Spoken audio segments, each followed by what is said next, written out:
My dear doctor friends, this is Dr. Jatan from Krishnagar. Welcome to the channel Geo Jatan. Geo stands for Gynecology and Obstetrics. Medical science needs continuous update of knowledge and recent advances. We doctors cannot leave our hospital and go for conferences frequently. YouTube has seen tremendous explosion of knowledge in different fields of science and technology, but not in the field of medicine, including obstetrics and gynecology. So, my dear friends, this is my sincere attempt to bridge the gap. Hope you will definitely like it and it will enrich you. So, my dear friends, my name is Dr. Jatan Kumar Raychaudhuri, and today's topic of discussion is endometriosis.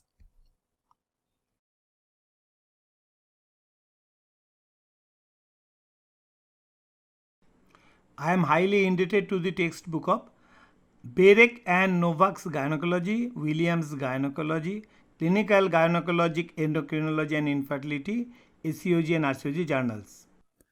Endometriosis is defined as the presence of functional endometrial-like tissue that includes both endometrial gland and oblique or stroma outside uterine cavity. That means its normal position. And the most frequent sites are pelvic viscera and peritoneum, rarely found in distant sites like pleura, pericardium, brain, etc. It may vary from few minimal peritoneal lesion to deep infiltrating lesion to massive ovarian chocolate cyst. Early detection and incidence is gradually rising every year due to increased awareness, high resolution ultrasonography machine and more use of laparoscopy. Prevalence of endometriosis predominantly found in women of reproductive age, but is also reported in adolescents and postmenopausal women on HRT. Incidence widely varies, but prevalence is assumed to be around 10% of women of reproductive age group. In women who are suffering from pelvic pain and unexplained infertility, the incidence may be as high as 30 to 50%, range between 20 to 90%. And these wide variability is due to the preference of the surgeon for use of diagnostic laparoscopy as well as that surgeon's interest and experience about the disease. Risk and protective factors. Risk factors. Risk factors related to menstruation.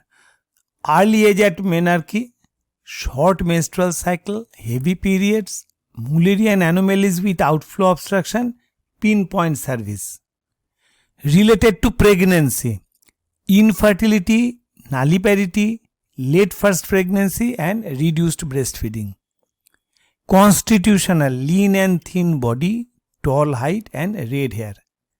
Endometriosis in first degree relative, low birth weight and one of the multifetal gestation, environmental dioxin and PCB exposure, diet high in fat and red meat. These are all risk factors, whereas the protective factors are multiparity, lactation, increased body mass, increased waist to hip ratio, diet rich in fruit and vegetables.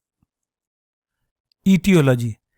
Endometriosis is an estrogen dependent disease and the proposed theories are transplantation theory. It is originally proposed by Sampson in 1927 and it is probably caused by seeding and implantation of the endometrial cells by transtubal regurgitation during menstruation. Supporting evidences are retrograde menstruation occurs in 70 to 90% of the women. Endometrial cells found in the dialysate of the women who are undergoing peritoneal dialysis during the time of period. Endometriosis found in the dependent part of the pelvis, more common on the left side due to clockwise peritoneal fluid current. Endometrium obtained during period can grow when injected. higher incidence of endometriosis with increased retrograde menstruation in outflow tract obstruction. Short cycle with heavy periods leads to more retrograde menstruation and more endometriosis. Coelomic metaplasia theory. It is proposed by Mayer and Ivanov, which suggests that the same totipotent epithelium produces endometrium as well as parietal peritoneum as well as the ovarian surface epithelium. So any metaplastic transformation of the coelomic epithelium under the influence of any stimulus may produce endometriosis. Induction theory. It is an extension of the coelomic metaplasia theory which relates to the biochemical factors that can cause the coelomic metaplasia. Lymphatic and vascular metastasis theory. It is an Holban's theory which states that endometrial cells can spread through lymphatics and vascular channels and can implant on distant sites. Deep endometriosis with a depth of more than 5 mm beneath the peritoneum and mostly present as nodule in the cul-de-sac and the rectosigmoid area often occurs with the other forms like peritoneal and ovarian endometriosis. According to anatomic, surgical and pathological findings, deep endometriosis originates intraperitoneally rather than extraperitoneally. Other than extrapelvic endometriosis, which is rare and which is less than 1 to 2%, and which may result from lymphatic or vascular dissemination or surgical spread, all the other three main form of endometriosis, that means peritoneal, ovarian and deep endometriosis, usually represents a continuation of the same singular origin of regurgitation of endometrium and starting with peritoneal disease rather than three different disease entities. So many factors are implicated for the etiopathogenesis of endometriosis, and it is considered as a complex disorder caused by a combination of multiple factors like genetic, immunologic and environmental factors. Genetic factors include both the germline and the somatic variants. Germline variants. Inherited germline variants is responsible for susceptibility to develop endometriosis, and it may represent nearly 50% of the risk associated with the disease. It is seen that the risk is 7 times greater if a first degree relative is affected with the disease, and no specific Mendelian inheritance is demonstrated, rather it may be multifactorial inheritance. Somatic alterations. Aneuploidy. Studies using comparative genomic hybridization shows some aneuploidy for chromosomes 11, 16, 17 in some endometriotic tissue. Somatic mutation. Though suggested to be an important factor, the role of somatic mutation in endometriosis is not still well understood. Immunological factors. Retrograde menstruation is very common in women, nearly 90%, but not all of them develop endometriosis. The clearance of the endometrial tissue from the peritoneal cavity is done by macrophages and NK cells, preventing the development of endometriosis in most of the women. Now, retrograde menstruation is not the sole factor. It is the altered immunological system which may be responsible factor, where the reduced macrophage and the NK cell activity may lead to the reduced immunologic clearance of the viable endometrium from the pelvis, leading to the development of the disease. However, it is best considered to be a case of immunologic tolerance, as the endometrium is a self tissue. So just like auto transplantation, why they should be the target for the macrophage and NK cells? Inflammatory factors.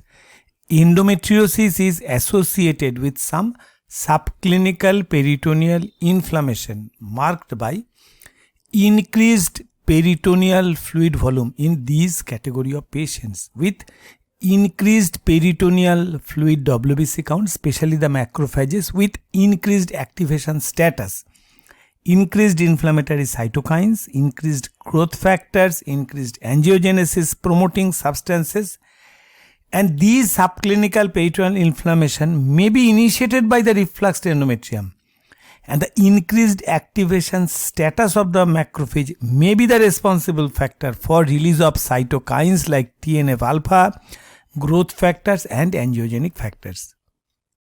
The regurgitant endometrium now follows a course of adherence, growth, invasion, angiogenesis like that. The adherence of the endometrial cells to the peritoneal cells is increased by TNF alpha, and the growth of the endometrial cells are stimulated by the macrophage and other cells with the help of growth and angiogenic factors such as epidermal growth factor, macrophage derived growth factor, fibronectin and adhesion molecule integrin. After adhesion, subsequent invasion is regulated by matrix metalloproteinase and their tissue inhibitors. Local inflammation increases PGE2 level, which induces the aromatase activity in the endometrial stroma of the endometriotic tissue, and which is responsible for the increased E2 production than the eutopic endometrium. And this E2 in turn produces further PGE2 and maintain a positive feedback. So ectopic endometrium produces more E2 than eutopic endometrium, resulting more growth.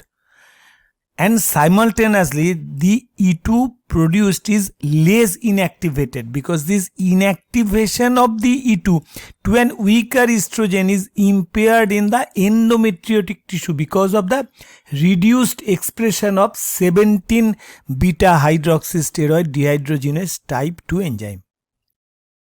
The subclinical peritoneal inflammation in endometriosis, which we have described in the previous slide, is reflected in the systemic circulation by increased concentration of C-reactive protein, serum amyloid A, TNF alpha membrane cofactor protein 1, IL-6, IL-8 and chemokine receptor 1 level. Other factors are environmental factors. Environmental pollution may have a role in the pathogenesis of endometriosis. Attention was directed toward the potential role of dioxins and dioxin-like compounds like PCB or polychlorinated biphenyls and chlorinated pesticides. Meta-analysis concluded insufficient evidence. Stem cells. According to this theory, undifferentiated endometrial cells, which are called adult stem cells, present in the basalis layer of the endometrium, may give rise to endometriosis when displaced to an ectopic location, that means pelvic peritoneum, during menstruation. And this is an extension of Samson's retrograde menstruation. And these endometrial stem cells with intrinsic abnormalities such as some germline or somatic mutations may have an increased propensity to implant and grow. Thank you for your patient watching. If you like the video, please subscribe. Namaste.